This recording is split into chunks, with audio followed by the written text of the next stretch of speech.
the only way to keep up with the technology and the robots is community. As an owner or leader in some way, a lot of us have access to communities that our teams don't have. They don't have that singular resource that we have built over years. And I think that the solution to that is, how do we build internal community and give them permission to try things and to fail in a safe way, but give them some constraints to experiment with, and let them use their comparative advantage of being closer to the work to identify what actually makes their life better.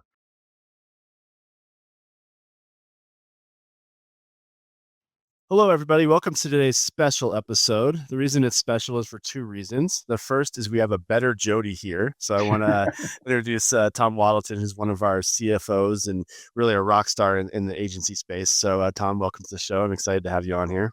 Thanks, Jamie. Happy to be here. You ever been called a better Jody before? I have not, but I'm going to get it printed on a shirt. You got it printed on a shirt. Yeah. Awesome. And then also joined by probably someone in the agency world that I've known the longest. So Rob Harr works for the owner of Sparkbox, but also does 1,000 other things. And I see him at events, probably 4 or 5 events a year. We see each other and hang out, and he's a genius in this area. So excited to have Rob on the show. So welcome to the show, Rob. Hey, no, thank you. I appreciate it. I'm glad we got better Jody. If you make a shirt, it better be a Hawaiian shirt if it says better Jody on it. It has to be. Yeah. Awesome, Rob. So why don't you just give our listeners a little bit of your background and kind of where you came from and how you got to where you are in the agency world? Yeah. Okay. I'll do the TLDR version of that. So I studied computer science back in the 1900s, and kind of came up through the enterprise space, working at a lot of large enterprise shops doing software, architecture, security. And then about 18 years ago, partnered up with a couple other folks, and we started an agency. 2 years into that little adventure, looked around and realized that, somebody's going to have to understand and run this as a business if we're going to make it. Mm-hmm. So I jumped head into all of the operations, all of the finance, how does this actually going to work? Just doing good work isn't enough to make a career out of this. So did that, kind of learned it, brought on some mentors, did all those things. And then I was speaking a lot on technical things, and I was like, nobody is sharing at all these agency events I'm going to about operations and pricing and how to run these events. So why not? Why not me? So I did, and I learned a ton. And about a decade ago, somebody asked me to come on and start help them run their agency. So I've been doing consulting for ops and leadership teams and all of the things that go into that for about a decade. I'm Awesome. Curious, how would you say you kind of split your time between in your own agency versus consulting with others? Yeah. So it's fluctuated over the years, but 25 to 30 hours a week I'm in my agency. It's been a little bit higher this year in the last couple of years because of how much change is happening in that space. Some of the topics we're going to talk about today. And then, 10 to 15 hours doing the consulting stuff that really just fills my bucket. I love doing it, love helping other people. And the amount of learning and visibility I get into just the space in general is always fascinating to me. Sure.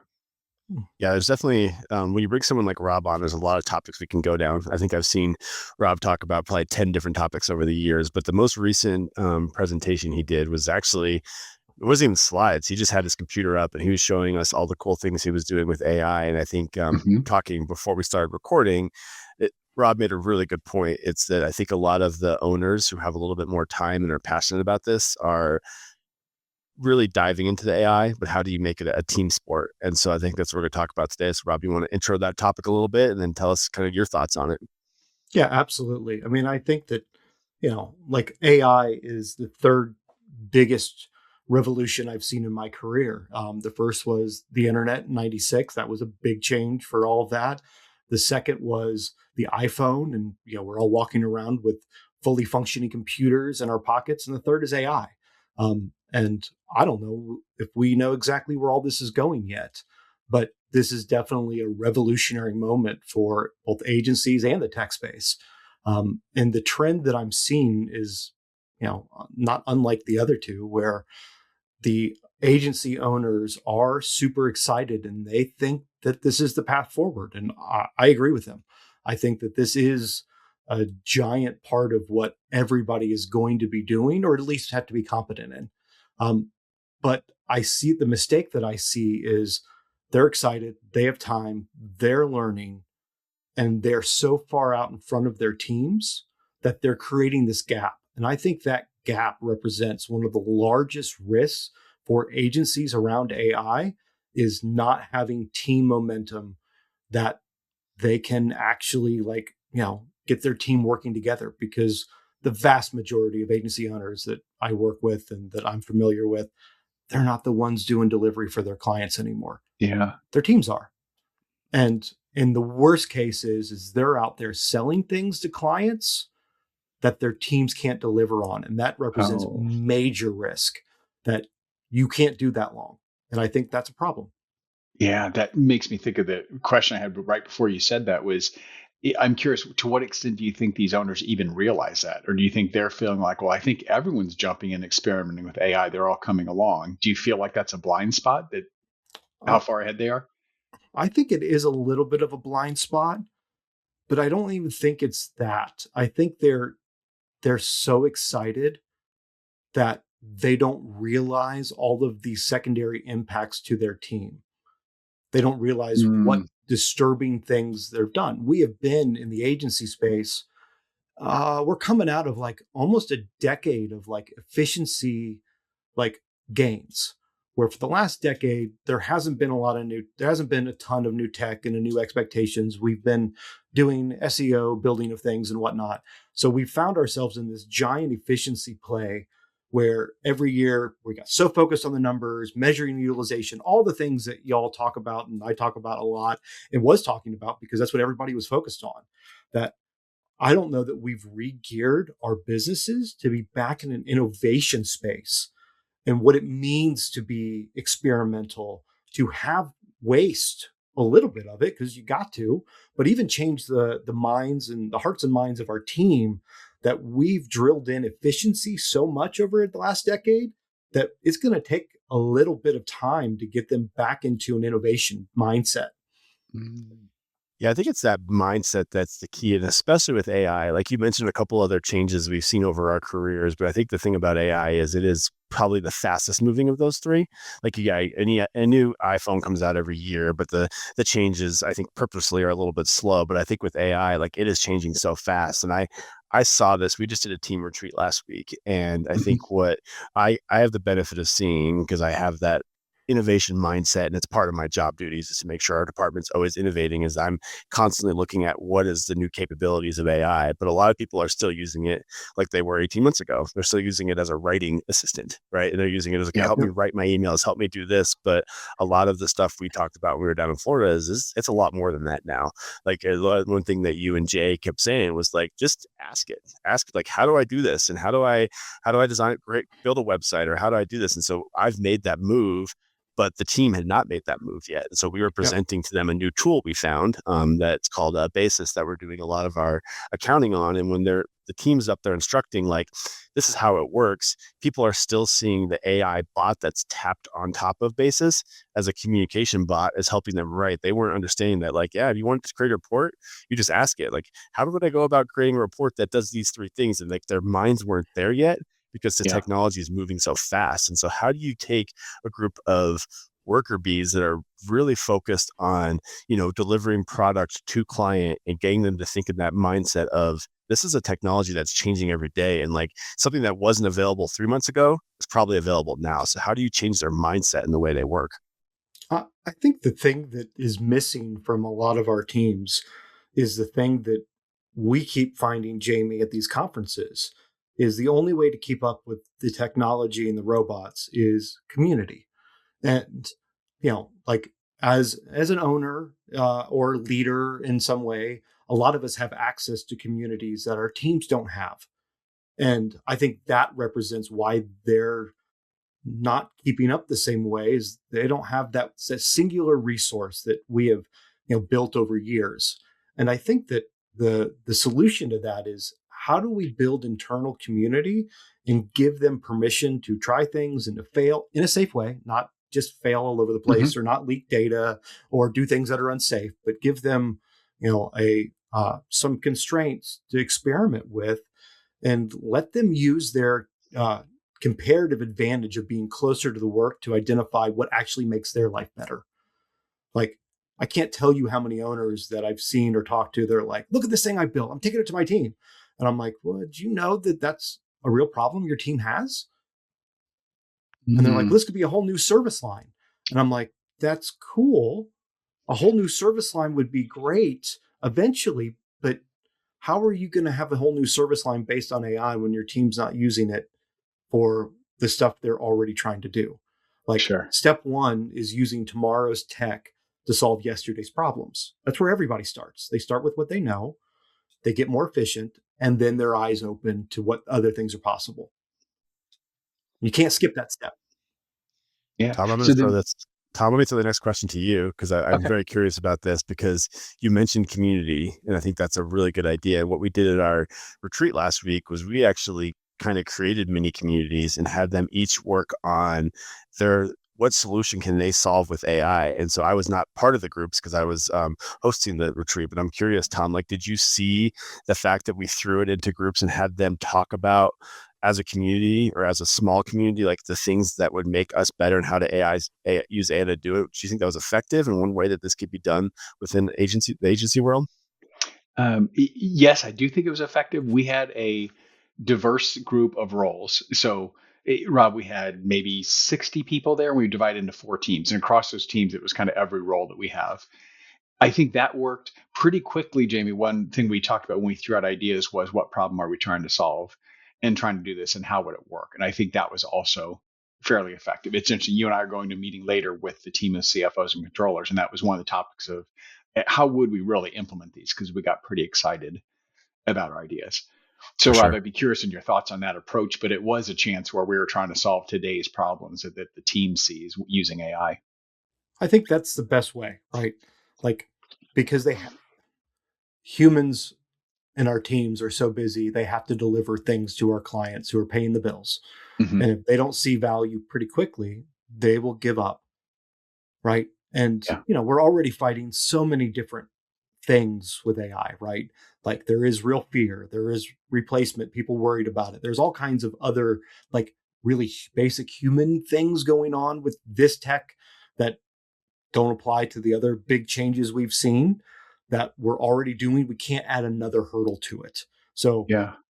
and I think that those, like, if you're seeing success there, my advice, you haven't asked for it yet, would be to keep those, like, those groups, those communities going, Hmm. right? That's a Like, great let idea. them Yeah. keep demoing things to each other, share their wins, encourage them not only to share wins though, but to share failures, because those are the things that, like, make it okay to innovate, right? Innovation can't happen without failure. I like that. One thing that also comes to mind, Jamie, when you ask that question, if you think of taking a group and saying, think of a new tool, business model, it can feel overwhelming the amount of time that could take. Rob, we gamified it. So the 4 teams, they were competing. And I think in total, we probably had about 2.5 hours total over a couple of days to spend on this. I Yeah. think it really forced us to move really fast because we wanted to win. But even in that time, multiple teams, including us, tried to go ahead and build some of the AI solution and got some things built. I think if you had said you guys have the next quarter to come together, we would have done weekly meetings, and I bet we wouldn't have come up with something much better. I think there was something around just you don't have to develop tons of time, make some fun out of it, and put a short time in Yeah. and get a lot done. You can't get a lot done. But hopefully you've inspired those groups to keep playing and keep Yep. building on what they're doing, right? Hmm. Like, the real win here is not top down direction, which is important with these kind of technologies. It's the real momentum comes from ground up support. And if they're making those momentum and making those innovations and bringing it to the team, then you almost become unstoppable. Like, Yeah. that's what momentum actually feels like. Yep. And it does require a lot of the leaders who are excited about this to slow down. Hmm. Yeah. Definitely. What step do you ask? And so you got a leader. It sounds like it's common. You're way out in front of your team. You're frustrated because Yep. the team's not. What do you say? Like, hey, here's the step of helping bring these guys along. What is your advice? My usual is ask, like, sit down with your team members. Don't bring them a solution. Ask them what they're struggling with, what problems they are, and sit with them with it and help solve it. And Mm, just be like, hey, we could try this, right? Be in an exploring problem space with them. Like, that's the way we motivate our humans more often than not, is like not bring them something that's already done, already baked, that takes them, so many leaps from where their current mindset is to where we want them to be. But how do mhm. we go meet them where they are and help them? Like, no thing is too small to demo. No thing is too small to solve, right? Because we're building momentum over time, so that the momentum of the leader doesn't have to be the engine, because we know that doesn't scale, it doesn't work. Yeah. Like, Yeah, I'm having a ton of ideas here that I'm just like processing. Like, oh, I think we should have like, an AI group that meets on Fridays and just has the whole company mm, invited, but people can just show up. And because I think a lot of it is just sharing. But here's the question that I definitely have for you, Rob, is like my job as an operator sometimes jumps in and is like has some flags here. So like, we had a rock this last quarter where I was designed to like develop a bunch of like these bots and pass them on to the teams. The number of times I heard from people like, why haven't you given me access yet? Or like, I need to get signed in and see that stuff, because I was very like, I owned a lot of it and I didn't want it to get messy, right? Like the second I give that agent to everybody else, instead of having like the 7 agents in there, it's going to have like 50 and I'm going to not know what's going on. So how do you like make sure you have controls in place so people have the right tools? And on the flip side of that, which is probably more important, how do I make sure that when you create a really awesome tool, Rob, that it gets shared with everybody else and you're not the only one using it? Mm, yep, I think there's two parts. One is that community. We've developed inside of Sparkbox this kind of idea of an expedition team, and their only charter is to explore and come up with cool mm, things and just try things. um, and that's it. There is no leading indicator, there is no revenue indicator. It is just messy exploration, conversation about what's going on. Now, the second piece of that is when something is identified as having potential business value, we pull it out of the expedition team model and create a project around it. We operationalize that effort. Okay, here it is. Here's how it goes. Now we can put a project manager on it, put controls around it, and actually manage it to make sure that it's integrated into our process in a good way. So I think that there's got to be, like, I'm with you. Me, I'm an operator. I think systems, like, I'm like, models and all of that is my like bread and butter. But those same systems that will drive things towards completion, adoption, sharing, and controls will also snuff out innovation.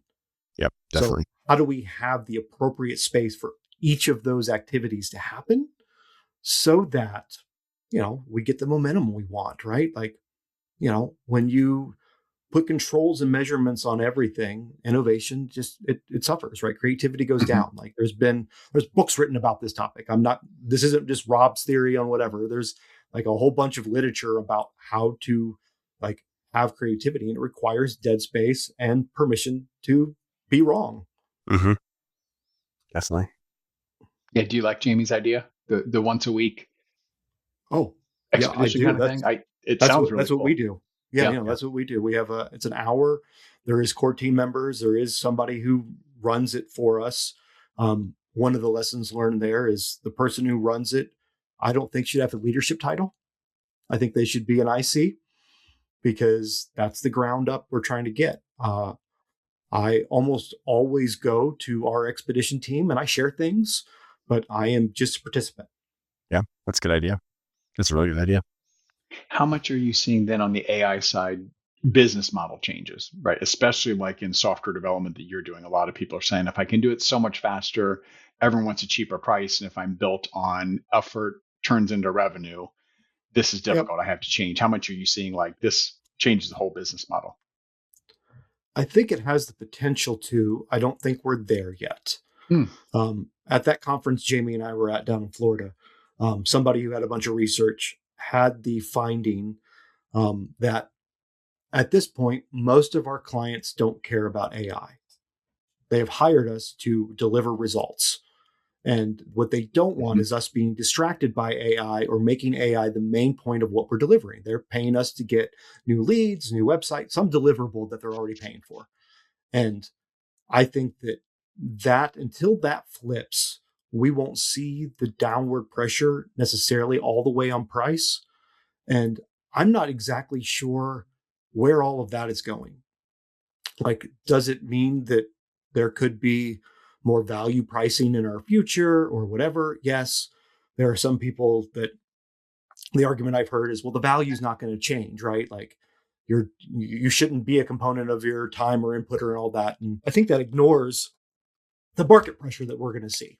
Mm-hmm. And things are going to change over time. So what I've been encouraging my team and some of the teams that I work with is stop trying to guess where this is going to end up in 3 years, because you're wrong. Because we've not even seen the demand side of services change yet. Why don't we think about what it's going to take to maybe get there? So, for example, there's tons of agencies that run on a time and materials type basis. Mm-hmm. And most of the people who do value pricing are like, you're going to die. That'll never work. All this fun stuff, right? And I'm pretty sure that they're right eventually, but I'm not sure that that's exactly where we're at right now. Is there a half step we can take? So if you're a time and materials shop, could you start charging for the expense of these tools that we're adding in so that you're not coming that off net? That's not coming out of net profit, right? So you're using the expense line or the materials line as new inputs. And do I think that's a great solution for 3 years from now? No, I don't. Do I think it's a good solution for today, for the next 12 months? Yeah.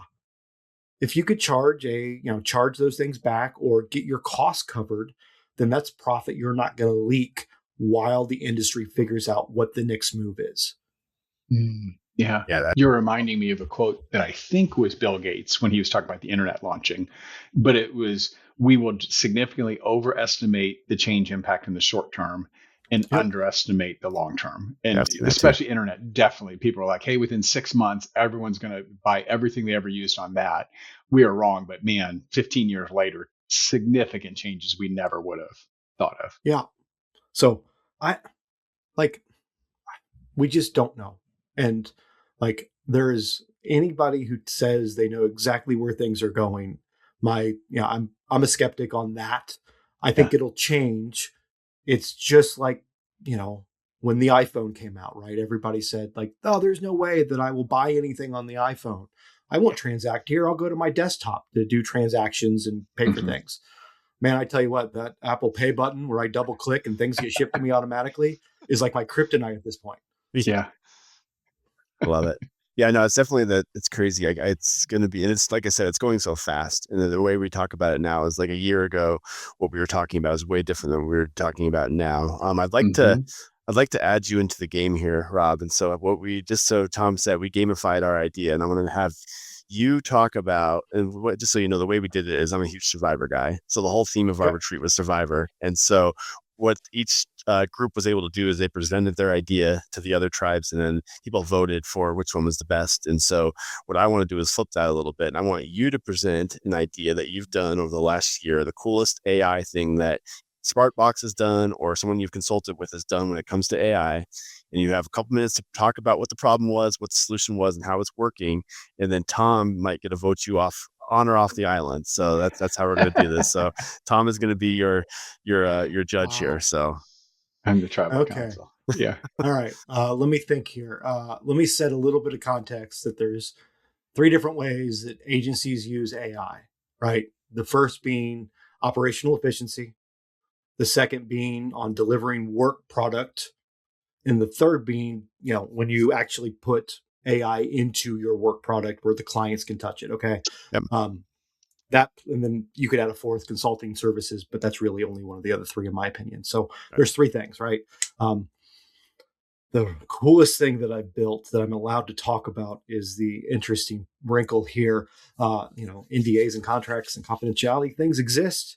So there's 2 that I kind of would mention. The first being is, basically automating all of our back office suites from forecasting, utilization to reporting, to late invoices, to all of those pieces, to where it runs by itself every single week. And the amount of time saving is immense because it's all automated. Now, it still uses spreadsheets for the most part because I like spreadsheets, but it shows up on Tuesday afternoon and I can look at all of that stuff without having to spend any time. I've moved from like data collection to, data synthesis, where I'm like, look at that, ask questions, and do those pieces. And that's been a huge number one kind of agency use of operational efficiency. And, wouldn't change that for the world. That is amazing. Also proposal writing, all that kind of back office stuff that kind of goes into that. One of the coolest, number two is work product, is I was working on an audit recently where, I've done, like I said, I've been working in technology for 25 years, and I used AI to help me create a audit script where I was able to look at a couple large web properties and, well over, 70,000 pages and what was going on those pages, and, was able to do that in a handful of hours to coach AI to help me build deterministic scripts that collected all of the data, and then use AI to generate the report that compared all of those different things, and was able to produce that in a handful of hours for a client that would have taken me weeks before. All right, Rob. Those are the two coolest things that I've built recently. All right, Tom, what do you think? I know he kind of spoke your language a little bit when he was talking about the ops and the finance stuff. So I think he was pandering to his audience a little bit there. What do you think, Tom? I like both of them. The first one I like because of the agent part of it. And that is, I think, one of the next, maybe we're already there, but a next big push is like, how do you actually get it to do work for you? The one that feels more appealing, though, is 70,000 pages can feel overwhelming to get through. And like you said, can take weeks to turn that around quickly. The value you can get to the client, it seems like a perfect use for AI to say, hey, one thing AI is good at is looking through tons of data when you can get that piece done well. So I could see agencies leaning more toward that kind of a thing. Yeah, and I think both are valid. Oh, yeah. Right? Yeah. Like the repeatability of the second one is next time I go to do that, I've probably got 2 hours that a human will put into it. Yep. Mm-hmm. Like, it took about a week for my machine to crunch all those pages, but whatever. Yeah. Right. Yeah. So Tom, does he stay on the island, or are you going to vote him off? He gets to stay on the island. Okay. In part because when we vote him off, he's gone, and Jamie and I are like, oh man, now we don't have a guest. No, those are excellent examples. I like both of those. Yeah. All right, so we're kind of towards the backside of the show here, so it's time for our fun question. And we've talked a lot about teams here and how to make teams work and how to make sure your teams are on the same page. So that's the question I'm going to ask is to both of you: who is your favorite sports team of all time? And if you want to say, it could be a period, so it can be like, okay, the 80s Bulls or 90s Bulls, but it can be a period or it can be 1 year. So you guys get to decide like which sports team do you think is the most fun for you to watch or to get to see in time. So, Tom, I'm going to start with you because I think you have an answer. I do. So I started with a bunch of the traditional sports and things like that, but I think my favorite is from the movie Miracle. So the 1980 U.S. hockey team. Okay. Probably my favorite because when you have time for a movie, you can develop the characters and know the backgrounds and how hard they worked to get that done. But just the way they came together as a team, and when they finally believed they could do the unthinkable, it was just incredible. So I just love that team, even though I'm not really a hockey fan. But that team kind of matches your working style, right? Like you want your whole team to hate you because that way they work together, right? That's kind of how you work, Tom. Not everyone's supposed to know that. Wait, I'm just learning this about myself. That was the coach's strategy there, right? Like, let's have them all totally have a common enemy, and that enemy is me, their leader. That was a great point when they made. I think the doctor was the one who made that point about Herb Brooks, and the other guy was like, "Oh, you're right." Like, if they had, that's a great insight. All right, Rob, what about you? My favorite team of all time, still to this day, is the Detroit Lions, NFL football. I'm a season ticket holder, have been for years. I grew up with that team. I think I would say, like I would have said that the Barry Sanders years were my favorite because that hit me in my childhood and all that. But I think my answer is the period we're in right now. Like, I was in the stadium when they won that first playoff game in 30 years, a couple years ago, and I'm looking around and grown men are crying as there is confetti falling because they won the wild card game. And the current team attitude and all of that, like the fact that my kids love going, like this era right now of Detroit Lions football, I think we're going to look back and this is going to be the start of something cool. At least that's what I keep saying, right? It's always our year. Sure. That's really exciting. I agree. Jamie, how about you? Well, I know you expect me to say basketball, and I'm not going to say basketball. They're obviously the '86 Celtics are, to me, the greatest NBA team of all time. That's not who I'm going to say. The most fun time for me with any sports experience was the Cowboy up Red Sox when they were down 0-3 to the Yankees. Like, there's been so many documentaries made about it. I've watched them all. I've cried each time. I've lived that experience over and over again. And just to like win your first World Series in 86 years in such a fun way, like it was probably one of the greatest experiences of my life, other than having kids and getting married. Like, that was definitely probably the most fun in my life, was just watching the disappointment that came before it for those 3 or 4 years, and then just like overcoming it against your biggest rival. Like, that was, again, probably the most fun I've ever had with sports. So that's great. That's my answer for sure. Yep. Excellent. Awesome. Well, I think this is a great episode. Obviously, having these two awesome people on makes it that way. So I really appreciate you guys joining and having this conversation. And I'm sure anyone that listens to this episode is going to learn a lot and take a lot home. Before we exit, Rob, any ways people should reach out to you? How do they get hold of you? What's the easiest way to find you? Yep. You can find me on LinkedIn, Robert Harr. You can also find me at upwellconsulting.com or sparkbox.com. Awesome. Any of the above. Great. That's fantastic. Awesome. Well, thank you both, you guys. Thanks.